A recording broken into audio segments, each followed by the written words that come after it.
குருப்பியோ நம ஸ்ரீ மகாபரிவாச்சரணம் மகாபரிவாச்சரணம் மகாபரிவாச்சரணம். இன்றைக்கி தெய்வத்தின் குரல் பாகம் 4 அத்வைதம் என்ற தலைப்பில் பிரிவாக சொல்கிறத மேலே வாசிக்கிறது. பக்கம் 692 ஆரம்பிக்கிறது.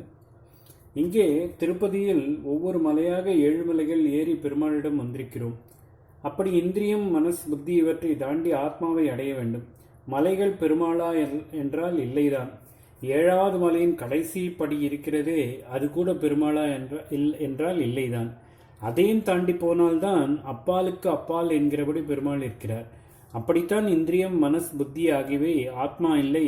புத்தியின் உச்சஸ்தானம் கூட ஆத்மா இல்லை. ஆனாலும் அதுவரைக்கும் ஏறி போனால்தான் அப்புறம் ஆத்ம தரிசனம் கிடைக்கும். கீழ்த்திருப்பதியிலே இருந்து கொண்டு பெருமாள் தரிசனம் வேண்டும் என்கிற மாதிரி தான் நாம் இப்பொழுது உள்ள நிலையில் இருந்து கொண்டே ஆத்ம சாட்சா்காரம் கிடைக்க வேண்டும் என்று சொல்வது. ஒவ்வொரு மலையாக ஏறி போகிறது போல கர்மா, உபாசனை, தியானம், விசாரம் என்ற இந்திரியங்கள், மனஸ், புத்தி இவற்றால் பண்ணி கொண்டு போனால்தான் இவையும் பொய்யாய் போகிற ஆத்ம சாட்சா்காரம் முடிவில் கிடைக்கும்.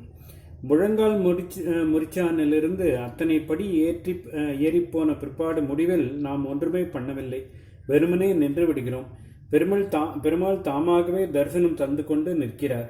அப்படித்தான் நமக்கு ஜீவபாவத்தை தருகிற சரீரம், மனஸ், புத்தி எல்லாம் கடைசியில் ஒன்றும் செய்யாமல் சமாதி என்று செயலிழந்து நிற்கிறது. ஆத்மா அதுவாகவே பிரகாசிக்கிறது.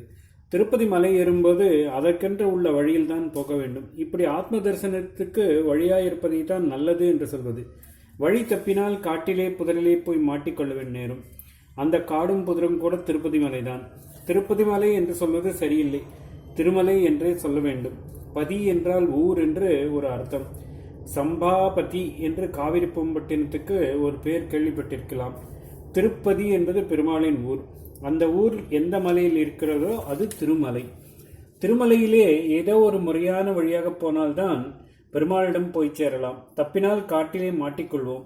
காடும் திருமலை தானே என்று கேட்டு பிரயோஜனமில்லை. நல்லதைப் போலவே கெட்டதும் ஆத்மாவிலிருந்தே வந்ததுதான். வெளியிருந்தே ஒழிய ஆத்மாவே அல்ல. இரண்டும் ஒரே மாதிரி மாயைதான். இருந்தாலும் திருமலையில் காட்டிலே போவார்களா? இப்படித்தான் ஆத்மாவை அடைவதற்கு சாஸ்திரம் சொல்லும் நல்ல வழியை விட்டு கெட்ட வழியில் போவது. நல்லதை செய்ய உதவும் அதே மனோ இந்திரியங்கள் தான் இந்த கெட்டவற்றுக்கும் காரணம். ஆனாலும் இவற்றிலே போகக்கூடாது. கெட்டது நல்லது இரண்டும் ஒரே மனமாயினால்தான் என்றாலும் ஒரே திருமலையைச் சேர்ந்த பிரதேசத்திலேயே சரியான வழியை விட்டு தப்பு வழியில் போகப்படாது என்பது போல நல்லது கெட்டது என்று இரண்டாக இருப்பவற்றில் கெட்டதில் போகாமல் நல்லதில் தான் போக வேண்டும். அப்படி போவதற்கு தான் பலவிதமான கர்மாக்கள், பக்தி வழிபாடுகள், யோகம் முதலியவை. இவற்றிலேயும் குறுக்கே சில கெட்டவை வரத்தான் செய்யும். மலை ஏறுகிற போது குறுக்கே குரங்குகள் வரும், திருடர்கள் வரலாம், காலை கையை வலிக்கலாம். இப்படி எத்தனையோ இடையூறுகள் சாதனையிலும் வரும். வந்தாலும் திருடமான உறுதியோடு எல்லாவற்றையும் ஜெயித்து மேலே போக வேண்டும்.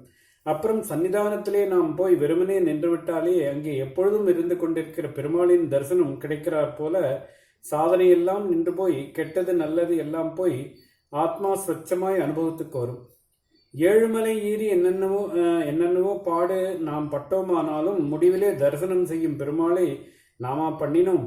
அப்படித்தான் சாதனானந்தத்தில் சாதனை முடிவில் பெறுகிற ஆத்மாவையும் நாம் பண்ணவில்லை. எப்பொழுதும் இருந்து கொண்டே இருக்கிற ஆத்மாவைத்தான் நாம் இப்பொழுதும் புதுசாக அடைகிறோம். இவ்வளவு சொன்னதில் இப்பொழுது முடிவாவது என்னவென்றால், கஷ்டங்களுக்கு காரணம் காமக்ரோதம் அல்லது குரோதத்துக்கும் காரணமாயுள்ள காமம். அதனால் காமத்தை அடக்க வேண்டும். ஆனால் இந்த காமமும் மூல காரணம் இல்லை. அது மனசிலே உண்டாகி இந்திரிய வியாபாரங்களால் நிறைவடைவதாக உள்ளது. ஆகையினால் மனோ இந்திரியங்களை அடக்க வேண்டும். அடக்குவதென்றால் ஒரேடியாக முடியாததால் முதலில் இவற்றாலான நல்லது கெட்டதுகளை நல்லவற்றால் அடக்க வேண்டும். கெட்டதற்கு ஆப்போசிட் எதிரானது நல்லது. இருட்டுக்கு வெளிச்சம் மாதிரி. இருட்டை அடக்குவது என்றால் என்ன செய்ய வேண்டும்? வெளிச்சத்தை தானே கொண்டு வர வேண்டும். அப்படியே கெட்டதை அடக்குவதற்காக நல்லவற்றை மனோ இந்திரியங்களால் பண்ண வேண்டும். புத்தியை கொண்டு இப்படி பண்ண வேண்டும். இதிலே நன்றாக முன்னேறிய பின், நல்ல பக்குவம் பெற்ற பின், ஈஸ்வர பிரசாதத்தினால் அந்த புத்தியும் ஆத்மாவிலே அடங்கி நல்லது கெட்ட இரண்டிலும் சம்பந்தப்படாமல் இருப்பதான நல்லார்க்கும் பொல்லார்க்கும் நடுநின்ற நாடு என்பதாக இரண்டிலும் பட்டுக்கொள்ளாமல் நியூட்ரலாக இருக்கின்ற ஆத்மஸ்வரூபமாகவே ஆகிவிடுவோம். இப்படித்தான் பகவான் கீதையின் இவ்விடத்தில் அர்ஜுனனின் கேள்விக்கு பதிலை முடிக்கிறார். ஏவம் புத்தேக பரம்புத்வா சம்ஸ்தப்யாத்மானம் ஆத்மானா ஜகி சத்தும் மகாபாகோ காமரூபம் துராசதம். ஓம் ஸ்ரீ குருப்யோ நமः. ஸ்ரீ மகாபரிவாஜனம் மகாபரிவாஜனம் மகாபரிவாஜனம்.